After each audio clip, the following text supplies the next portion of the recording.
செய்ய வல்லவர். நீர் செய்ய நினைத்தது தடைபடாதையா. தேவரீர் சகலத்தையும் செய்ய வல்லவர். நீர் செய்ய நினைத்தது தடைபடாதையா. ஒருவராய் பெரிய பெரிய அதிசயங்களை எந்த நாளும் எந்த வாழ்வில் செய்து விடுபவர். ஒருவராய் பெரிய பெரிய அதிசயங்களை எந்த நாளும் எந்த வாழ்வில் செய்து விடுபவர். தேவரே சகலத்தையும் செய்ய வல்லவர். நீர் செய்ய நினைத்தது தடைபடாதையா.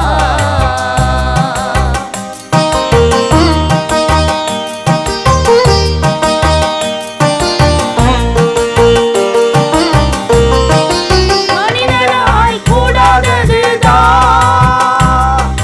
தேவனாலே கூடாததல்ல.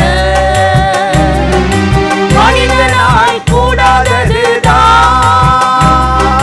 தேவனாலே கூடாததல்ல. தேவனாலே எல்லாம் கூடும். எந்த வாரம் எல்லாம் மாறும். அதிசயங்கள் காண செய்பவர்.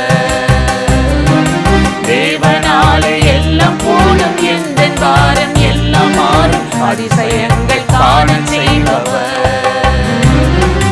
தேவரீர் சகலத்தையும் செய்ய வல்லவர். நீர் செய்ய நினைத்தது தடைபடாதையா.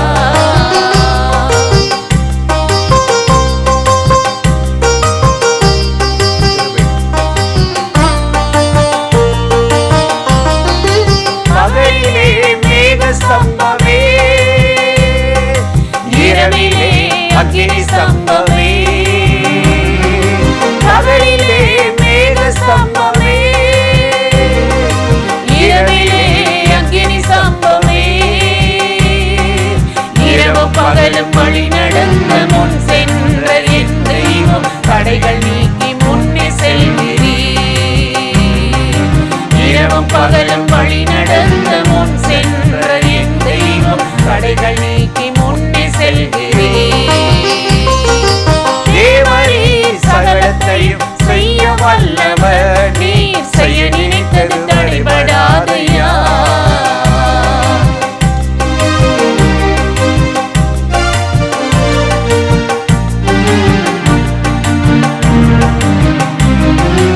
தேவனிடத்தில் சேருகிறவன் அவர் உண்டென்று நம்பிட வேண்டும். தேவனிடத்தில் சேருகிறவன் அவர் உண்டென்று நம்பிட வேண்டும். தம்மை தேடும் அனைவருக்கும் பலன் தருவார் என்று நம்பும் ஒருவரையும் கைவிடுவதில்லை. தம்மை தேடும் அனைவருக்கும் பலன் தருவார் என்று நம்பும் ஒருவரையும் கைவிடுவதில்லை. தேவரீர் சகலத்தையும் செய்ய வல்லவர். நீர் செய்ய நினைத்தது தடைபடாதையா. தேவரீர் சகலத்தையும் செய்ய வல்லவர். நீர் செய்ய நினைத்தது தடைபடாதையா. ஒருவராய் பெரிய பெரிய அதிசயங்களை எந்த நாளும் எந்த வாழ்வில் செய்து விடுபவர். ஒருவராய் பெரிய பெரிய அதிசயங்களை எந்த நாளும் எந்த வாழ்வில் செய்து விடுபவர். தேவரீர் சகலத்தையும் செய்ய வல்லவர். நீர் செய்ய நினைத்தது தடைபடாதையா. பிரியமானவர்களே, ஆண்டவராகிய இயேசு கிறிஸ்துவின் நாமத்தில் இந்த காலை நேரத்தில் இயேசுவை தினம் பார்ப்போம் என்ற இந்த நிகழ்ச்சி மூலமாக உங்களை சந்திப்பதில் மிகுந்த மகிழ்ச்சி அடைகிறேன். 1 நாளாகமம் 29ஆம் அதிகாரம் 17வது வசனத்தில் நாம் வாசிக்கிறோம், என் தேவனே, நீர் இருதயத்தை சோதித்து உத்தம குணத்தில் பிரியமாயிருக்கிறீர் என்பதை அறிவேன். இவையெல்லாம் நான் உத்தம இருதயத்தோடு மனப்பூர்வமாய் கொடுத்தேன்.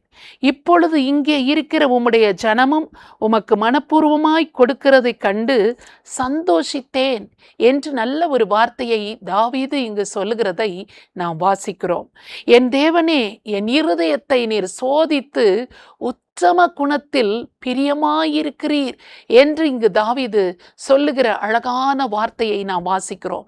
என்ன உத்தமமான இருதயம் என்றால், அவர் ஆண்டவருடைய ஆலயத்தை கட்டுவதற்காக சேகரித்த பல்வேறு விதமான பொருட்கள், ஏராளமான காரியங்கள் எல்லாவற்றையும் உத்தம குணத்தோடே கர்த்தருடைய ஆலயத்திற்காக அவர் சேகரித்ததாக தாவீது சொல்லுகிறதை நாம் வாசிக்கிறோம்.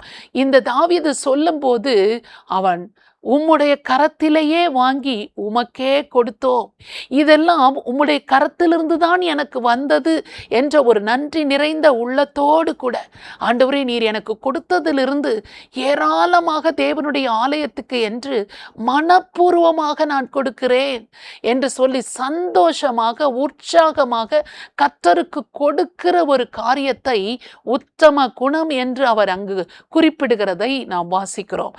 கர்த்தருக்கு கொடுப்பதில் நாம் கஞ்சத்தனம் பண்ணவே கூடாது. ஆண்டவர் சொல்லுகிறார், உற்சாகமாய் கொடுக்கிறவனிடத்தில் தேவன் பிரியமாய் இருக்கிறார், விசனமாயும் அல்ல, கட்டாயமாகவும் அல்ல. தேவனாகிய கர்த்தருக்கு மனப்பூர்வமாக உற்சாகமாக நாம் காணிக்கைகளை செலுத்த வேண்டும் என்று ஆண்டவர் எதிர்பார்க்கிறார். இதைத்தான் உத்தம குணம் என்று தாவீது இங்கு சொல்லுகிறார். உத்தம குணத்தோடு கூட நான் மனப்பூர்வமாய் என் ஆண்டவருடைய ஆலயத்துக்கு நான் கொடுத்தேன். நான் மாத்திரமல்ல, என் ஜனங்களும் மனப்பூர்வமாய் கொடுக்கிறதை பார்த்து நான் சந்தோஷம் அடைகிறேன் என்று ஆண்டவரிடத்தில் அவன் தன்னுடைய சந்தோஷத்தை பகிர்ந்து கொள்கிறதை நாம் வாசிக்கிறோம், நாம் பார்க்கிறோம். இன்றைக்கு நம்முடைய வாழ்க்கையில் பாருங்கள், இவ்விதமான உத்தம குணம் இருக்கிறதா? ஆண்டவர் எனக்கு கொடுத்ததிலிருந்து தான் நான் அவருக்கு கொடுக்கிறேன். ஆண்டவர் இவ்விதமாக என்னை ஆசீர்வதித்திருக்கிறாரே, நான் ஆண்டவருடைய ராஜ்யத்திற்காக நான் ஏதாவது கொடுக்க வேண்டும் என்ற மன உற்சாகம் நமக்குள் இருந்தால், எந்த ஒரு முறுமுறுப்பும் இல்லாமல், மன சங்கடம் இல்லாமல், சலிப்பு இல்லாமல் கர்த்தருடைய வேலைக்கும் ஊழியத்திற்கும் சபைக்கும் ஆலயத்துக்கும் நாம் மனப்பூர்வமாக கொடுப்போம். ஆண்டவருக்கு கொடுப்பது என்பது நம்முடைய உள்ளத்தில் ஒரு பெரிய துள்ளல், ஒரு பெரிய மகிழ்ச்சியை கொடுக்கிறதாக இருக்கும்.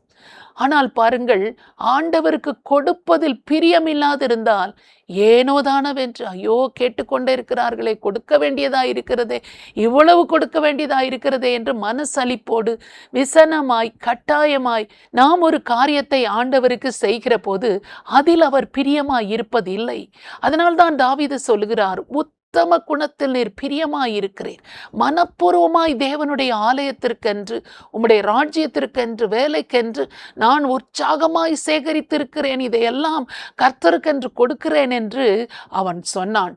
இன்றைக்கு நாம் கொடுக்கிற காரியம் சிறிதானதோ பெரிதானதோ அதை பற்றி கவலை இல்லை. எதை கொடுத்தாலும் மன உற்சாகத்தோடு உத்தம இருதயத்தோடு, ஆண்டவருக்கென்று நான் இதை மனப்பூர்வமாக கொடுக்கிறேன், எனக்காக சிலுவையில் அவர் ஜீவன் கொடுத்தாரே, என்னை மீட்கும்படியாக தன்னுடைய இரத்தத்தையே கொடுத்தாரே, அவருடைய அன்புக்கீடாக நான் எதை செலுத்துவேன், இதை மனப்பூர்வமாய் என்னுடைய ஆண்டவருக்கென்று, ஆண்டவருடைய ராஜ்யத்தின் வேலைக்கென்று நான் கொடுக்கிறேன் என்று நீங்கள் உத்தம குணத்தோடு கொடுத்து பாருங்கள். உத்தம குணத்தில் பிரியமாய் இருக்கிற கர்த்தர், உம்முடைய கரத்திலிருந்து தானே நான் வாங்கினேன், நீர்தானே இதையெல்லாம் எனக்கு கொடுத்தீர், இதிலிருந்து நான் உனக்கு சிறு பகுதி உமக்கு கொடுக்கிறேன் என்று உற்சாகத்தோடு கொடுக்கிறவனிடத்தில் தேவன் பிரியமாய் இருக்கிறார். இதை பார்த்து நானும் சந்தோஷப்பட்டேன்.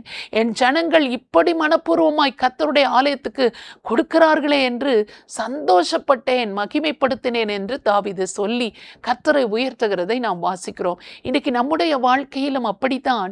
கர்த்தருக்கு நாம் கொடுக்கிறது கொஞ்சமாக இருந்தாலும் அது மனப்பூர்வமாக உத்தம குணம் நிறைந்ததாக இருக்குமாய் இருந்தால் அது கர்த்தரிடத்திலிருந்து மெய்யாகவே நமக்கு ஆசீர்வாதத்தை கொண்டு வருகிறதாக இருக்கும்.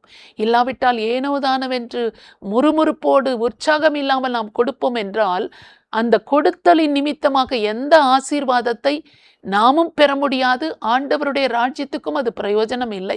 அதனால் இந்த உத்தம குணம் எனக்கு வேண்டும், இது நிமித்தம் நான் ஆசீர்வதிக்கப்பட விரும்புகிறேன் என்று சொல்லி நம்மை அர்ப்பணித்து இந்த காலை நேரத்தில் நாம் ஜெபிக்கலாமா? ஸ்தோத்திரம் ஆண்டவரே, உம்மை நன்றியோடு நாங்கள் ஸ்தோத்தரிக்கிறோம். என் தேவனே, உத்தம குணத்தில் நீர் பிரியப்படுகிறீர். என் இருதயத்தை நீர் சோதித்து பார்க்கும் பொழுது என்னிடத்தில் உத்தம குணம் இருக்கிறதை நீர் பார்த்து அதில் நீர் பிரியப்படுகிறீர் என்று தாவீது உம்மை மகிமைப்படுத்தினது போல மனப்பூர்வமாய் உம்முடைய கரத்திலிருந்து வாங்கி உமக்கே கொடுக்கிறேன். நீர்தானே இதையெல்லாம் எனக்கு கொடுத்தீர். இந்த ஐஸ்வர்யத்தை சம்பாதிக்கத்தக்க உடல் பலத்தை கொடுத்தீர், இந்த வருமானத்தை கொடுத்தீர், இந்த பணத்தை கொடுத்தீர், இந்த பண விரயத்தை நீர் தடுத்து வைத்தீர். ஆண்டவரே, இதிலிருந்து நான் உமக்கு கொடுக்கிறேன் என்று மன உற்சாகத்தோடு கர்த்தருடைய வேலைக்கும் ஆலயத்திற்கும் ஆண்டவரே உம்முடைய ராஜ்யத்தின் பணிகளுக்கும் மனப்பூர்வமாய் கொடுக்கிறேன் என்று அர்ப்பணிக்கிற ஒவ்வொருவருடைய வாழ்க்கையையும் கர்த்தர் அளவில்லாமல் ஆசீர்வதிப்பீராக. அவ்விதமான பொருத்தனைகளோடு என்னென்ன காரியங்களை அவர்கள் செய்கிறார்களோ, அவர்கள் செய்கிற காரியங்கள் சிறிதானதோ பெரிதானதோ, உத்தம இருதயத்தோடு அவர்கள் கொடுக்கிறதை அறிந்து தேவனாகிய கர்த்தர் அவர்களை மனமுவந்து ஆசீர்வதிக்க இன்றைக்கும் நீர் உண்மை உள்ளவராக இருக்கிறீர். அவர்கள் வாழ்க்கையை ஆசீர்வதித்து மேன்மைப்படுத்தி உயர்த்தும்படி உமது கரங்களில் அர்ப்பணித்து ஜெபிக்கிறோம். இயேசு கிறிஸ்துவின் நாமத்தில் ஜெபிக்கிறோம் நல்ல பிதாவே, ஆமென். இந்த நிகழ்ச்சி உங்களுக்கு மிகுந்த ஆசீர்வாதமாய் இருந்திருக்கும் என்று நிச்சயமாய் நாங்கள் நம்புகிறோம். நீங்கள் பெற்ற நன்மைகளை எங்களோடு கூட பகிர்ந்து கொள்ளுங்கள், மற்றவர்களிடத்திலும் ஷேர் பண்ணுங்கள். கர்த்தர் உங்களை ஆசீர்வதிப்பாராக. ஆமென்.